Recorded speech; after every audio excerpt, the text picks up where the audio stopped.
Olá, tudo bem com você? Hoje estaremos dando continuidade ao estudo do livro do Apocalipse, capítulo 6. Versos 7 e 8 diz: Quando o cordeiro abriu o quarto selo, ouvi a voz do quarto ser vivente dizendo: Vem.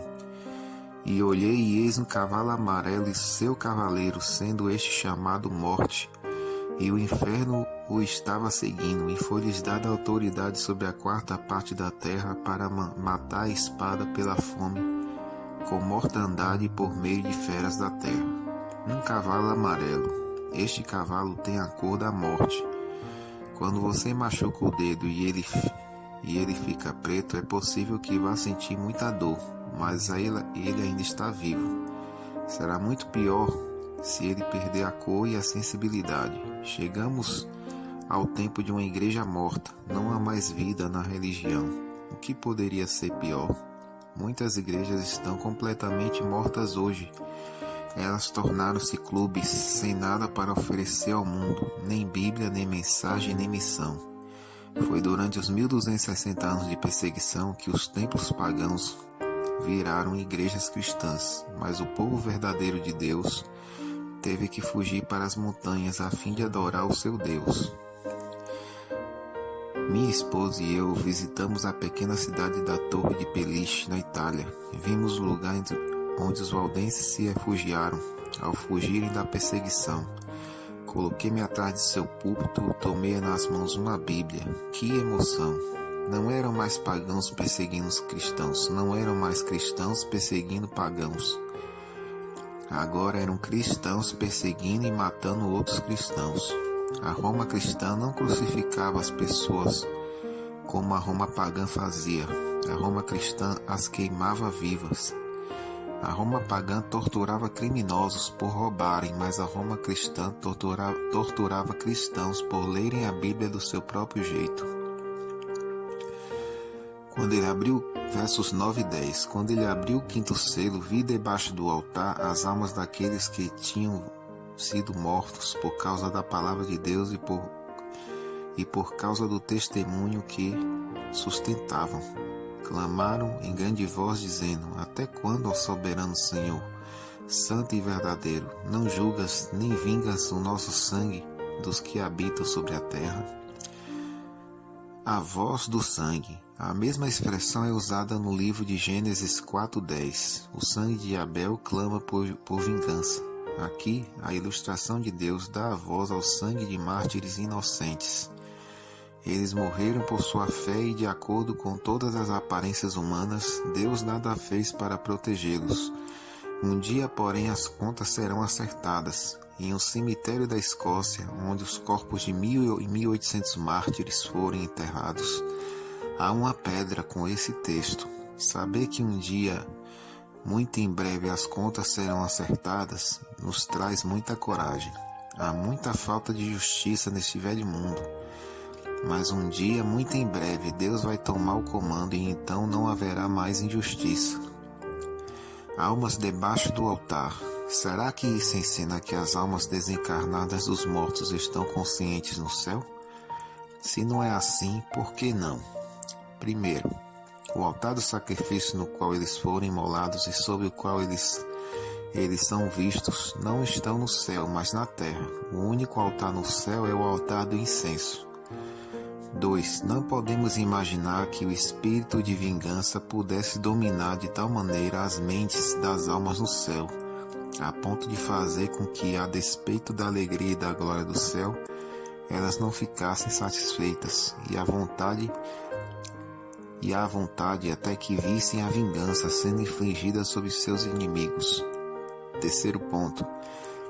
Se a ideia popular que coloca essas almas no céu fosse verdade, seus perseguidores estariam queimando no inferno. Por que essas almas estariam clamando por vingança? Que vingança maior poderiam querer? Quarto ponto. Alguns argumentam que eles devem estar conscientes, pois clamam a Deus. Devemos entender que a personificação atribui vida, ação e inteligência a objetos inanimados. O sangue de Abel clamava a Deus desde a terra. Gênesis 4, versos 9 e 10. A pedra clamava da parede e a trave respondia do madeiramento.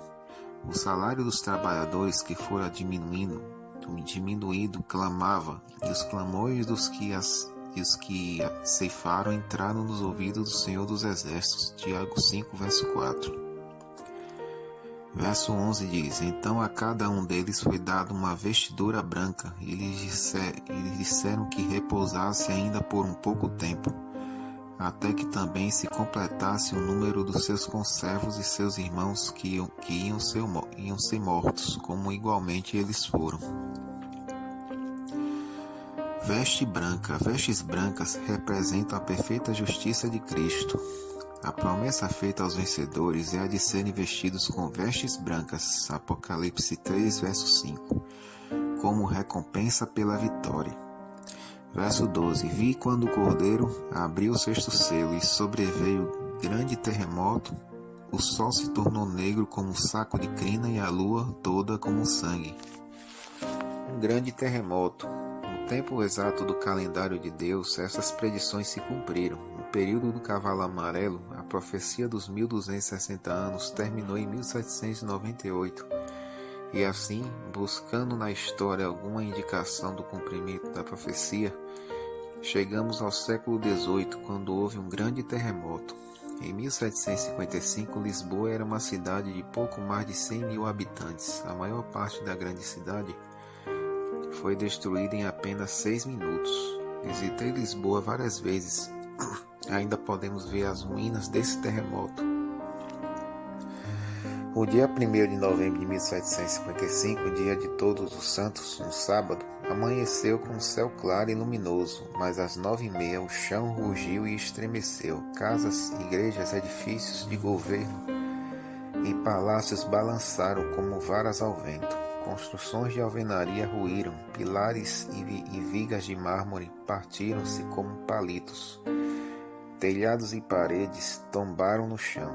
Não foi só Lisboa que sofreu o efeito desse terremoto. O tremor abalou outras cidades europeias e norte-africanas também. Rios e lagos se agitaram até na Escandinávia, e uma onda enorme atingiu a ilha de Barbados, no Caribe, a cerca de 6.500 quilômetros. O historiador Ernest Montit visitou a biblioteca Gosling Memorial em St. John's, onde achou um livro que dizia que os efeitos do terremoto foram sentidos em sua província. O dia escuro. Já houve muitos dias escuros e encobertos na história. A Sexta-feira Negra, em maio de 1780, foi o maior de todos. Que dia! A escuridão começou em Connecticut, ao redor das 10 da manhã, proveniente do sudoeste. Dali ela foi rapidamente na direção norte, cobrindo vários outros estados. Cães, galinhas e pássaros perceberam que havia algo anormal. Por volta de meio-dia, muitos estavam totalmente preocupados, pensando que o fim do mundo tinha chegado. Um pastor presbiteriano, ao ser procurado por pessoas em busca de conforto espiritual, nada pôde oferecer. Em vez disso, insistia que o evento era o cumprimento da profecia e que foram os pecados delas que o causaram. O grande poeta americano John Greenleaf escreveu sobre diversos assuntos. Entre os seus poemas menos conhecidos está um chamado Abraham Davenport. O poema descreve vividamente uma cena que ocorreu no palácio do governador durante o dia escuro de 1780. A escuridão foi tão impressionante que a Câmara dos Deputados suspendeu seus trabalhos. No palácio do governador, entretanto, o coronel Davenport ousou propor algo diferente. Sua proposta foi: deixemos que Deus faça o seu trabalho e nós cuidaremos do nosso. Tragam as velas. Essa é a nossa segunda parte da nossa reflexão. Deus abençoe a todos.